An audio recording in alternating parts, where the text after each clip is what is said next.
좋아요, 구독! 네, 오늘 시장을 주도하는 업종과 이슈에 대해서 심층 분석해보는 마켓 로드맵 시간으로 넘어가 보도록 하겠습니다. 오늘은 JDI 파트너스 이재선 대표님 나와 계십니다. 어서 오세요. 네, 안녕하세요. 네, 배당주의 계절의 끝을 향해 가고 있습니다. 특히나 경기 침체 우려감이 높아지고 있는 상황이지만 또 연말에 시장에 또 약세가 이어지는 까닭에 배당주에 대한 관심이 높아지고 있는 상황인데 최근에 증시 냉각기에서 보험과 증권 등의 이 전통적인 배당주에 접근하는 것이 올해도 유효하다고 보십니까?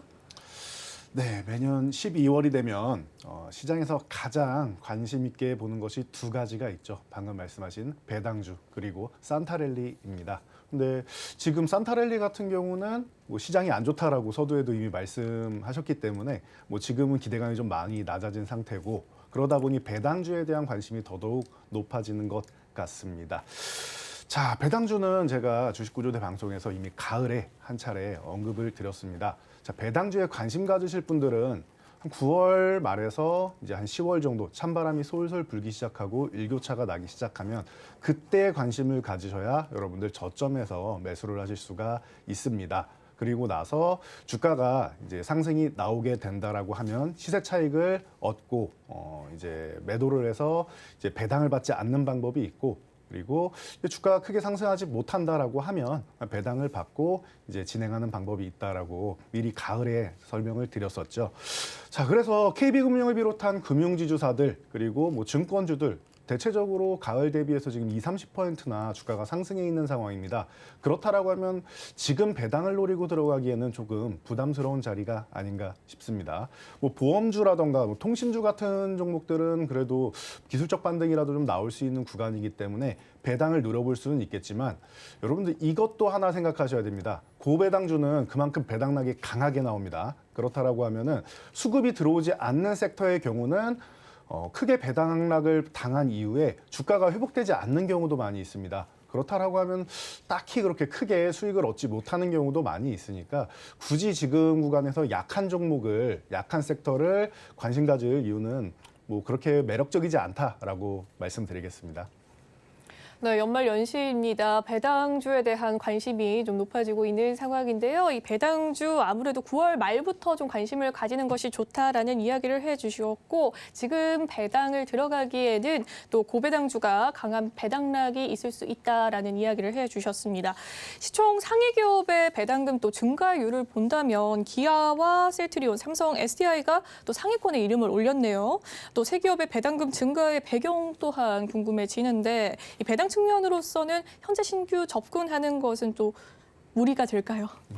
어떻게 보세요? 네, 말씀하신 대로 최근 우리나라도 이제 배당이 워낙 낮았었기 때문에 배당 성향을 조금 증가하자라는 이런 분위기가 좀 이어지고 있습니다. 그래서 말씀하신 종목 중에서 기아 같은 경우는 시총 상위 종목 중에 좀 이례적으로 5% 이상의 고배당을 이제 하는 것으로 이미 알려져 있지요. 그리고 삼성 SDI 같은 경우는 사실 배당률이 높지는 않은데 올해부터 좀 개선을 하겠다라고 얘기를 했고 그리고 뭐 기존 대비해서 많이 이 배당을 올렸다라는 것이지 배당률이 뭐 어마어마하게 높은 정도 수준은 아니라고 봅니다. 그렇다라고 하면은 아직까지 뭐 배당주로서 뭐 매력은 아직은 낮지만 뭐 중장기적으로 성장 기대감을 본다라고 하면 뭐 10년, 20년 놓고 보시는 장기 투자자분들 같은 경우가 이제 관심을 가질 수 있는 종목이 아닌가 싶습니다. 그리고 뭐 마지막으로 말씀하신 셀트리온 같은 경우는 이제 3사 합병 이슈도 있고 그리고 우리나라에서 그래도 바이오주 중에서는 돈을 가장 잘 버는 기업이다라고 하면은 뭐 삼성바이오로직스와 셀트리온을 바로 생각할 수가 있습니다. 그렇기 때문에 이제 주식 배당과 뭐 현금 배당 동시에 뭐 올해도 있었죠. 그래서 내년 주총 이후에 뭐 한 달 이내에 지급이 될 텐데 셀트리온 같은 경우는 주가도 저점이고 그리고 올해도 실적은 굉장히 잘 나왔습니다. 그리고 내년부터는 이제 바이오시밀러 쪽으로 해서 이제 블록버스터급 신약들 특허가 만료되는 신약들이 대거 나오고 있기 때문에 이런 부분을 이제 셀트리온이 많이 준비를 해놨습니다. 그렇기 때문에 뭐 주가의 성장 기대감 그리고 배당 기대감 양쪽을 노리고 볼 때는 셀트리온 같은 종목들이 좀 여러분들이 롱텀으로 보실 때는 좀 긍정적으로 볼 수 있지 않나라고 보고 있습니다. 네, 그러면 고배당주 기업인 기아와 또 셀트리온, 삼성, SDI가 있는데 셀트리온이 가장 좀 매력적인 종목이라고 봐도 무방할까요? 네, 저는 지금 이 세 종목 중에서는 기아 같은 경우는 이제 배당은 이제 5% 이상으로 뭐 가장 좋을 수는 있는데요. 네. 지금 뭐 IRA법 이후로 주가가 뭐 강세 쪽으로 전환되지 못하고 있기 때문에 뭐 향후 기대감은 충분히 있지만 지금 당장 보고 이제 매매를 한다라고 하면은 셀트리온 쪽이 모아가기에는 좋은 것 같습니다. 대신 아직까지 수급이 좀 강하게 들어오고 있지는 못해요. 그래서 저점 구간을 벗어나고 있지는 못하기 때문에 나는 이제 좀 성격이 좀 급하다, 좀 빠른 종목을 원한다 하시는 분들 같은 경우는 이제 거래 대금 쪽에 상위 한 20위권 안에 셀트리온이 들어온다라고 하면은 그 거래 대금을 좀 보시면서 체크를 하고 매수하시는 것도 늦지 않을 것 같습니다. 그렇군요. 길게 보면 기아가 괜찮지만 조금 더 거래 대금을 보면서 살펴보자면 셀트리온도 나쁘지 않다라는 이야기를 해주신 것 같습니다. 특히나 또 카카오는 인색한 배당과 더불어서 외국인의 매도로 하방 압력을 키우기도 했고요. 또 정유주는 배당을 또 대폭 늘릴 예정인데다가 수요의 증가도 부각이 되기도 했습니다. 그렇다면 최근에 또 본업의 안정성과 성장성, 배당의 매력도가 높은 섹터 어떤 곳을 보면 좋을까요? 네, 말씀하신 카카오 같은 경우는 제가 뭐 몇 가지 간단하게만 말씀을 드린다고 하면은 원래 전통적으로 기술주는 배당 성향이 높지 않습니다. 그렇기 때문에 이제 외국인들이 선호하지 않는 부분이 있고 또한 이렇게 보시면 될 것 같아요. 지금 김범수 의장이 이제 카카오 지분율이 한 13%, 그리고 본인이 보유한 뭐 자회사가 이제 한 10%이 정도인데 그래봤자 23%죠. 우리나라 대기업들이나 전체적인 기업들 보면 대주주 지분이 너무나도 낮습니다. 그렇기 때문에 배당 성향을 굉장히 많이 올린다고 해도 사실 메리트가 크지 않다라고 생각하는 경향이 높아요. 전체적으로 대기업들이. 그렇기 때문에 여러분들이 가장 문제점으로 삼는 것 중 하나죠. 쪼개기 상장. 스톡옵션이든 주식을 발행해서 본인들이 가져가고 그리고 나서 상장을 통해서 이윤을 얻는 게 더 크기 때문에 사실 배당 성향이 좀 높지 않아서 그런 부분 때문에 이제 우리나라 주식시장의 이제 건전성에 대한 이제 문제점이 많이 제기가 됐는데요. 카카오 같은 경우는 지금 뭐 최근에만 해도 한 2년 사이에 어마어마하게 신규 상장을 하지 않았습니까? 그러다 보니 이제 외국인들 같은 경우는 최근에 뭐 카카오뱅크나 카카오페이 같은 경우가 이제 바닥권에서는 주가 상승률이 거의 7, 80%나 있었기 때문에 이제 한 차례 이제 차익 실현 욕구가 나오는 거는 뭐 자연스러운 일이라고 생각합니다. 그래서 연말에 포트폴리오를 좀 비워내고 교체하는 과정이다. 내년 초까지 이루어진다 정도로 보시면 될 것 같고요. 자, 정유주 같은 경우는 전통적으로 고배당주에 속합니다. 그래서 뭐 8% 이상 정도 나오는 뭐 S오일이나 이런 쪽, 이 최대 주주가 또 아람코가 이제 태주주죠. 그러다 보니 뭐 환원 정책에 대해서 아주 적극적인 기업이라고 보시면 될 것 같습니다. 과거에 이제 유가의 뭐 호황기 시대 같은 경우에는 10%도 넘어가는 배당을 보였던 기업이기도 하고 지금은 이제 그 러시아 우크라이나의 뭐 전쟁 때문에도 이제 유가가 어느 정도 올라가서 상승한 후에 안정감을 보이고 있고 내년에 또 중국이 리오프닝을 하고 공장을 재가동해서 세 개의 공장으로 복귀를 한다라고 하면 그러면은 유가 수요가 충분히 나올 수 있기 때문에 안정적으로 볼 수 있는 쪽은 또 정유주가 될 수 있다라는 측면에서는 지금 구간에서 정유주도 충분히 볼만한 구간이다라고 말씀드리겠습니다. 네, 본업의 안정성과 그리고 또 배당의 매력이 부각이 되는 섹터에 대해서 살펴봤습니다. 일단은 카카오 등 기술주는 좀 배당의 매력이 좀 낮고 이 정유주가 고배당주로서 좀 살펴보면 좋을 것 같다라는 생각이 드네요. 이 배당과 함께 또 무상증자도 대표적인 주주 친화 정책으로 주목을 받고 있는데 오늘도 미스터블루 올라가는 모습이었고요. QRT, 스튜디오 산타클로스 등 이 주요 무상증자 권리락 효과에 주가가 폭등하는 기업들이 많았습니다. 최근 주가 흐름 점검해 봐주신다면요. 네, 방금 말씀하셨듯이 올해는 정말 무상증자해가 아닌가 싶습니다. 올해 중순만 해도 뭐 노터스나 공구음원 같은 경우가 엄청난 열풍을 몰아오면서 이제 우리 시장에 이제 뭐 핵심으로 좀 자리 잡기도 했었죠. 그러다 보니 최근에 다시 한번 이제 연말을 맞이해서 유행을 보이고 있는데요. 자, 미스터블루 같은 경우 제가 간단히 차트를 보면서 말씀드리면요. 자, 이 종목 같은 경우에는 최근에 재벌집 막내 아들 이슈를 통해서 이제 웹툰 관련주들이 관심을 많이 받고 있는 찰나에 여기서 또 이제 무상증자 이슈가 나오면서 오늘도 이제 상한가에 진입하는 모습입니다. 뭐 아주 뭐 긍정적인 흐름이 아닐까 싶은데요. 그런데 조금 불안한 이슈는 기존의 종목들을 한번 보자고요. 올해 가장 이슈가 됐던 노터스 같은 종목 보시면은 지금 현재는 수급이 거의 없다시피 합니다. 올해 중순에 보면은 너무나도 멋있게 올라갔던 종목인데 말이죠. 자, 보시면은 상승했던 만큼 그대로 다시 다 내주고 내려와 있습니다. 보이실 겁니다, 여러분들. 그리고 공구음원도 한번 보도록 할게요.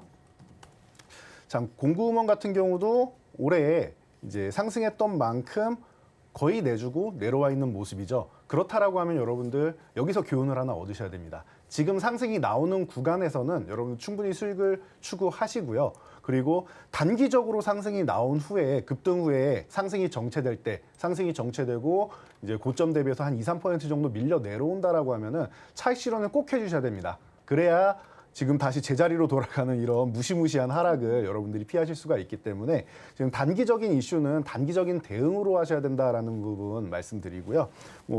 말씀하셨던 이제 스튜디오 산타클로스 같은 경우도 간단히 보면은 오늘 역시나 상한가까지는 아니어도 거의 준상한가 수준으로 장중에 25% 가까운 상승을 보였고 현재도 한 15% 가까운 14%대의 상승을 보이고 있습니다. 보시면 최근에 거의 점상으로 해가지고 상한가에 들어가고 또 거의 세 번째 상한가 수준까지 올라와 있는데 이렇게 단기 급등하면서 이제 추가 상승이 나오지 않을 경우에는 일단 분할 매도로 해서 일부라도 차익 실현하시면서 보시고 이제 더 이상 못 올라간다, 매도세가 너무 강하다 싶으면은 한 차례 수익 실현한 후에 다른 종목으로 이미 충분히 수익 낸 종목 아니겠습니까? 그러니 추격 매수하기보다는 이제 다른 종목 쪽으로 차익 실현하고 너무 욕심을 부리지 않는 게 좋다. 이미 충분히 이 1,000원짜리 종목이 이제 거의 3,000원 가까운 2,885원까지 올라왔기 때문에 이 부분에서는 리스크 관리가 좀 더 중요하지 않나라고 말씀드리도록 하겠습니다. 그렇군요. 무상증자 지금 차트만 보더라도 굉장히 높은 이 수익률과 또 하락률이 엄청 크게 보이는데 일단 스튜디오 산타클로스 이야기를 해주셨어요. 미스터 블루와 또 QRT는 어떻습니까? 네, 미스터 블루 같은 경우는 앞서 말씀드렸으니까 오늘 상한가에 들어갔는데 상한가가 풀리지 않는다라고 하면 내일 동향 보시면서 추가 상승이 나온다라고 하면은 누리시면 되고 말씀드렸듯이 고점 대비해서 한 2, 3% 정도 이탈한다라고 하면은 그 자리에서는 한 차례 정리해 주시는 게 맞지 않나 싶고요. 자, 그리고 QRT 같은 경우도 오늘 현재 상한가에 진입해 있습니다. 근데 이 중간에 상한가가 한번 이렇게 풀려 내려온 모습이 있는데 만약에 한 번 더 상한가가 풀린다라고 하면은 두 번째 상한가가 풀리면은 전략 매도하는 것이 보통 상한가 종목의 원칙입니다.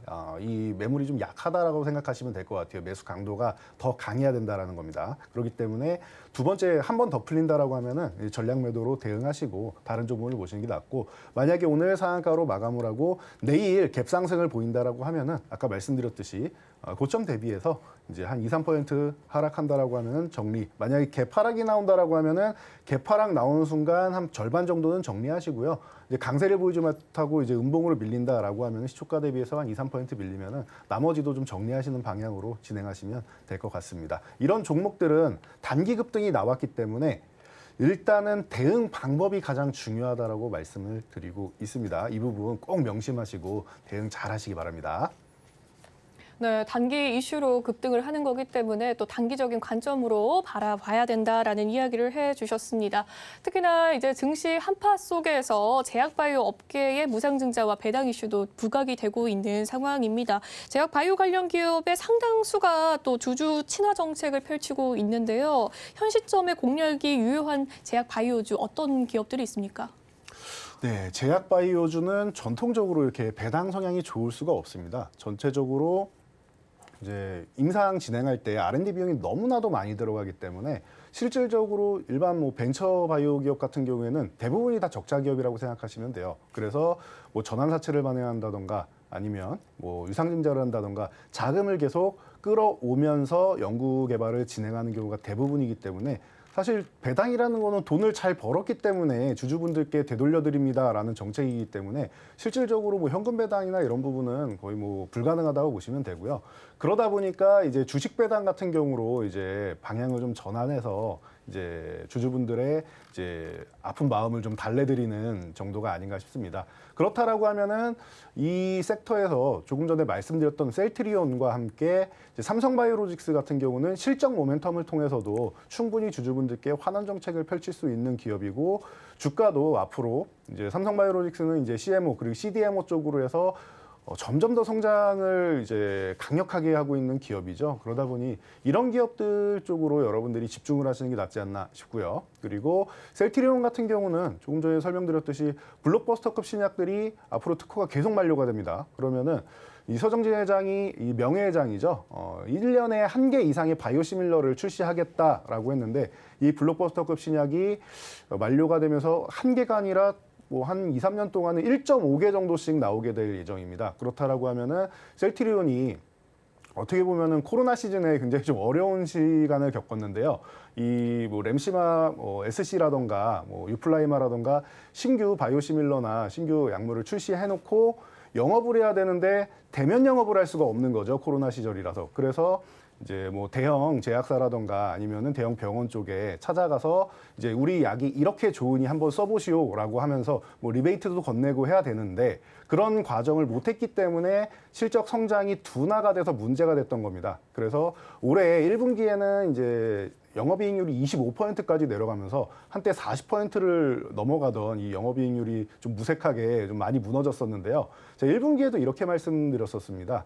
최악이라고 쓰고 그리고 바닥이라고 읽으시면 됩니다. 영업이익률 복귀될 것이고 올해 안에 30%뭐 중후반 정도는 어렵지 않고 내년에 40%도 노려볼 수 있지 않겠느냐라고 말씀드렸었는데 실적은 충분히 올라오고 있고 영업이익률도 이미 30%대는 2분기에 바로 회복을 했죠. 그러다 보면은 이제 셀트리온을 이제 핵심으로 여러분들이 보시면서 주가도 너무나도 싸게 내려와 있는 구간이고 그리고 앞으로 성장성은 더더욱 좋고 올해는 이제 매출도 이제 뭐 2조를 넘어가면서 또 어마어마한 실적 성장을 보이고 있고 앞으로는 더 기대감이 높은 종목이니 뭐 가장 핵심으로 셀트리온을 볼 수 있다라고 말씀드리고요.